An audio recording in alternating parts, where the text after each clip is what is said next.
Hi everyone, here is Ishwar. I come up with this episode 7 C87 C podcast.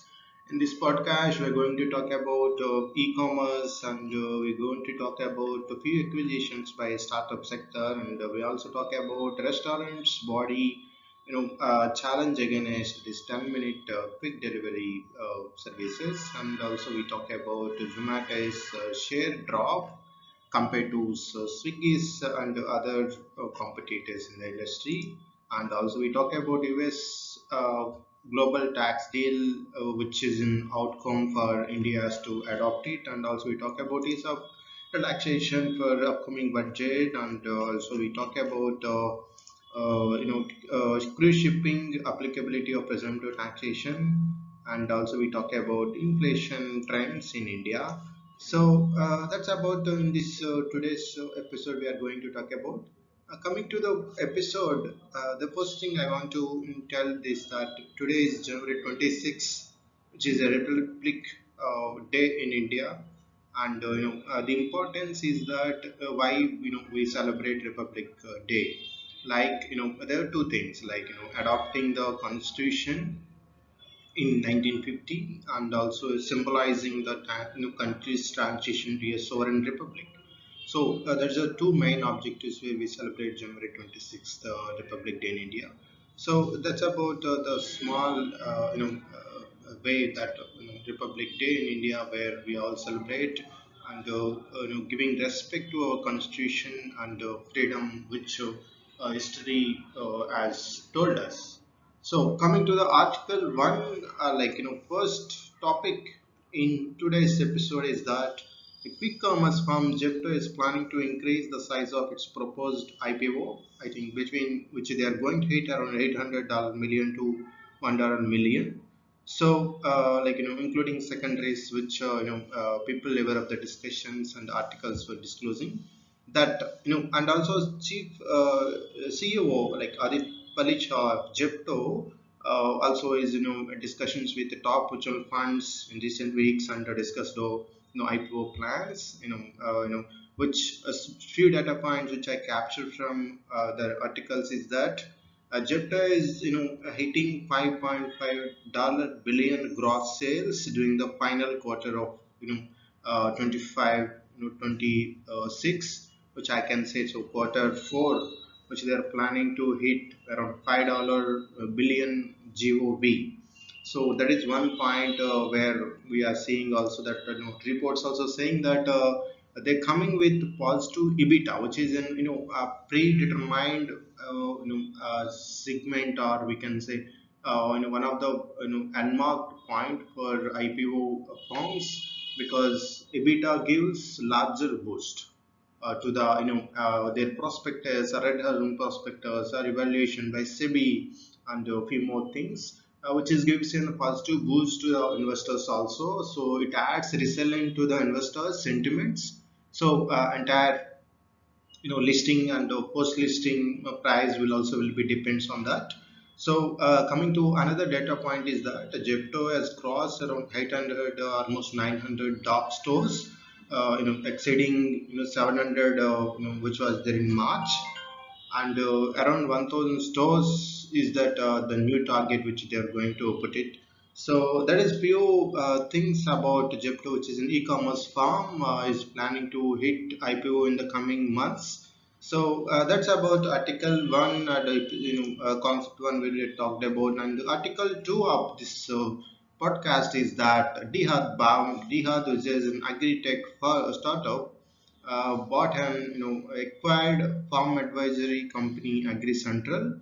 So this Agri Central, which is an entity operated through Olam Agri. So the entire acquisition happened through business transfer agreement. So which is an one more point is it's an all cash in deal. So there is no exchange of shares between two farm companies. So I believe, I think, which one of the data point is that Agri Central serves around 10 million smallholder farmers. About services, or they talk about many things in the ecosystem of agriculture. So I think Dehat is also similar to the what extended services of these people.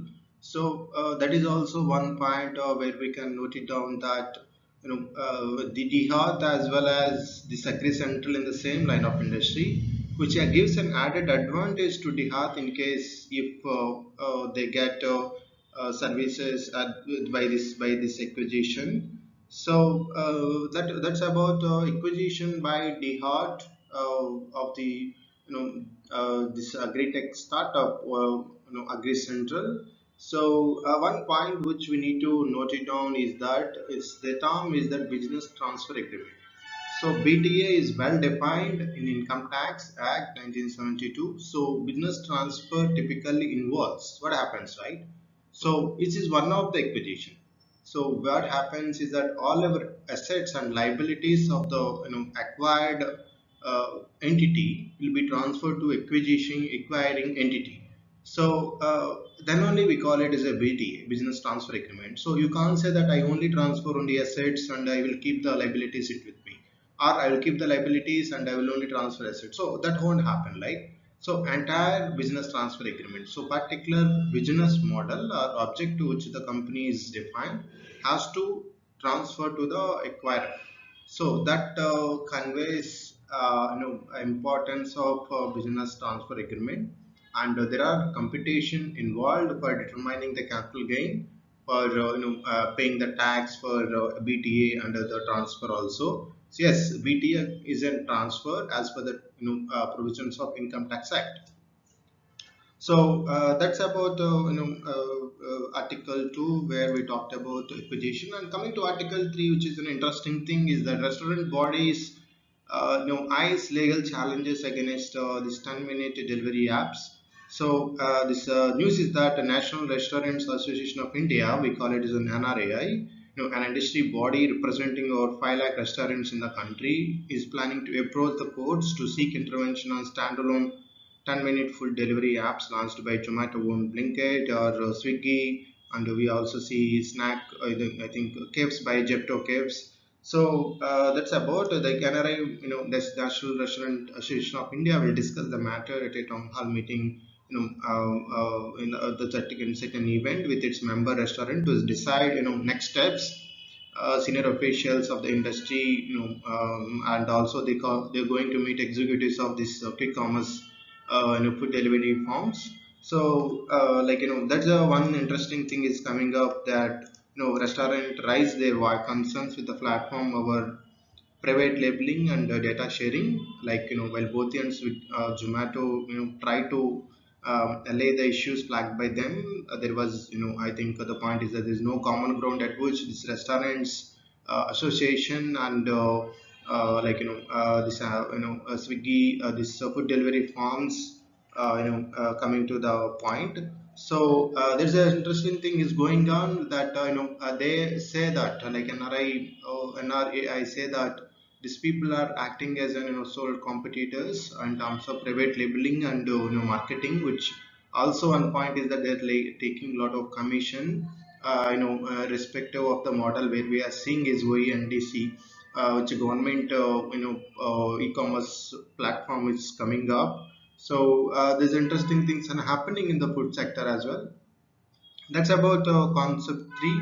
And moving to the article 4, like concept 4, like in this 7 podcast, is that there's a news which I noted from reports that there is a this Zomatos rivals like Swiggy or Jitto or various local e-commerce like food company delivery gains, cornering this chunk of this share of Zomatos over the period. So, as per ICICI Securities, which the report says that Zomato recently started rolling out a 15-minute delivery service on its main app. I know, in addition to like Blinkit launching Bistro, so a standalone 10-minute full delivery. So these services we can say compete with Swiggy's Bolt and and Snack also by Swiggy has came out, and also Jepto Cave. So the point is that while Zomato saw rapid growth in its quick commerce business, for the last quarter three of 24-25, the growth for food sector is slowed down. So it posted a 17% year-on-year growth in food delivery gross order value for the quarter, compared to 21% year-on-year growth in the September quarter. So quarter two growth is approximately 21%, but quarter three coming to 17%. This is one point sharing that there is no reduction in the GOB in the food sector, but the share of concentration of Zomatos in the food delivery sectors by way of orders has reduced. So what happened? So this ultimately the share goes to the competitors. So that's what one data point is that. And coming to the and one more point from ICICI Securities is that exactly the number of exact market share a number for Zomato in food delivery, but they have not commented. But no, the company had roughly around 57% share compared to its competitor Swiggy is having 43%. So as of now, it stood at. Now, further, Zomato also witnessed a sequential decline in the number of monthly transacting customers for the quarter 3 of 24-25, approximately 20.3 million, compared to 20.5 million in preceding quarter 2. So this is also where we are seeing one point that where there is an a shrunk in share of Zomato's overall food sector industry. So, and when management asked about this, management attributed this to a slowdown in demand, but it maintained long-term guidance approximately 20% year-on-year growth, where we talked about 17% for quarter three and 21% for quarter two. They are drawing this attention. There is a inflation in the country, and the earning discretionary spending by consumers will be reduced. Accordingly, the reduction is there, which Zomato is trying to tell. So that's about Article 4. Moving to Article 5, where we talked about global tax deal. I think there's a points which also we see where U.S. President is Donald Trump. The new U.S. President Donald Trump has given official 60 days to come up with a list of options for protective measures against the countries that have imposed taxes on revenues of digital companies in the line with the tax deal. So where we are going to talk about now, the term global tax. Global tax involves digitalization tax as well as various other taxes. So India is one of the key backers of the global tax deal that is being worked out by the Organization for Economic Cooperation and Development, like OECD, at the behest of G20 nations. So, and also one point is that India, which had introduced a 2% acquisition levy on digital companies in 2020, and later it was abolished in 2024. So the levy, importance of this equalization levy on this MNC companies which operates in India, is that designed to provide a playing field for Indian economic companies liable for local tax laws, and had grown to be a major point contention between India and US, with several affected entities based there. So a point is that I think this India is in a wait and watch mode on the global tax deal. I also we seeing that it's an anticipated move. A reason why is in I say that wait and watch mode, and not in a rush to implement it. So it's a need to know basis. I believe upcoming budget may skip the roadmap for global tax now that the US stance is expected to push the negotiation and the deal back to the drawing board. So that's a few points we can note it down. There is would be a delay in implementing OECD's G20 nations global tax in the coming budget in India. So that's a point which I want to draw, is that global tax. And moving to the Article 6 in 787 episode 7, is that one point where industry makers from employees are drawing attention for ESOP tax rationalization.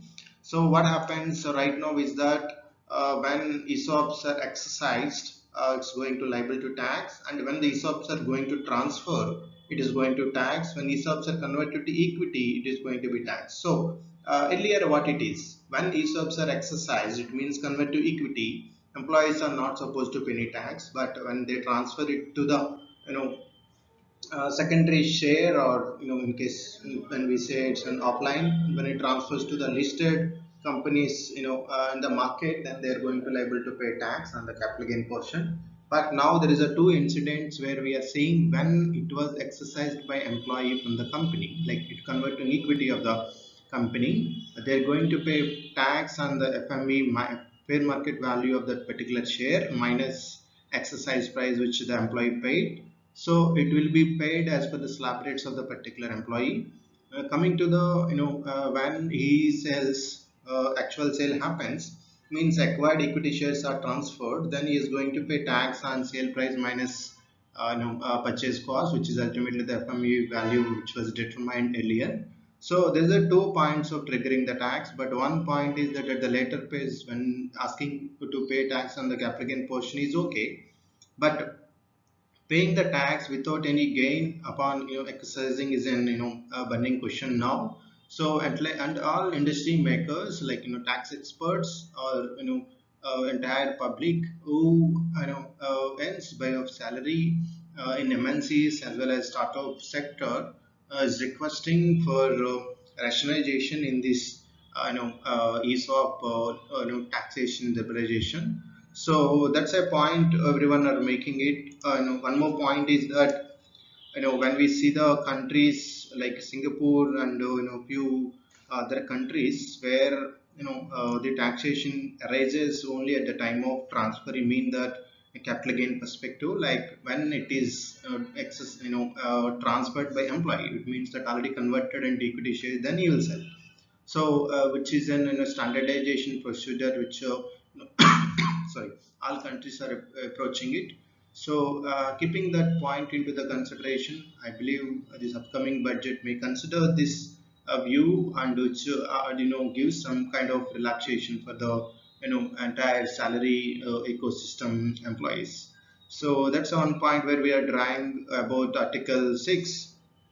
One more point from iteration of ESOP taxation is that Swiggy allocates ESOPs worth 1,171 crores to staff, so as a filings which they made with MCA recently.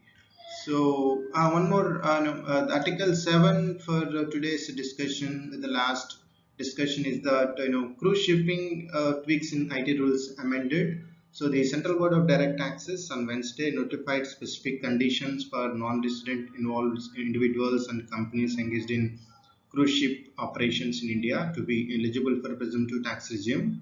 So to be eligible for presumptive taxation by cruise shipping, the non-resident must operate a passenger ship with carrying capacity of more than 200 passengers or length of at least 75 meters, according to CBDT notification.